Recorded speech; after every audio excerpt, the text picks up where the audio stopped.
آج کا کویشچن یہ ہے کہ فیس یعنی چہرے کی پلاسٹک سرجری کروانا کیسا ہے؟ دین اسلام اس حوالے سے مسلمانوں کی کیا رہنمائی فرماتا ہے؟ تو یاد رکھیے، خوبصورتی کے لیے اپنے چہرے کی، اپنے فیس کی پلاسٹک سرجری کروانا ناجائز و گناہ ہے،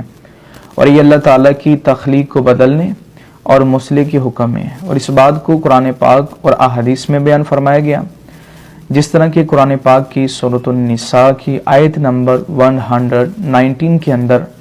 شیطان نے اللہ کی بارگاہ میں یہ کہا تھا فَلَا يُغَيِّرُنَّ خَلْقَ اللَّهِ کہ وہ اللہ کی تخلیق کو ضرور بدلے گا۔ اور اسی طرح صحیح بخاری کی روایت ہے، حضرت عبداللہ بن یزید رضی اللہ تعالیٰ عنہ اس حدیث کے راوی ہیں، آپ فرماتے ہیں حضور علیہ السلام نے لوٹ مار کرنے اور مسئلے سے منع فرمایا ہے۔ تو یاد رکھیے، بلا وجہ شرعی کبھی بھی اپنے چہرے کی پلاسٹک سرجری کروانا جائز نہیں ہے۔ ہاں، اگر شرعی عذر ہو، جس طرح کوئی حادثہ عظیمہ ہوا جس کے سبب چہرے پہ ایسے معاملات مرتب ہوئے جس کے سبب چہرے کی خوبصورتی ضائع ہو گئی یا چہرہ جل گیا، تو ایسی صورت کے اندر اپنی خوبصورتی کو بحال کرنے کے لیے پلاسٹک سرجری کروانا جائز ہے،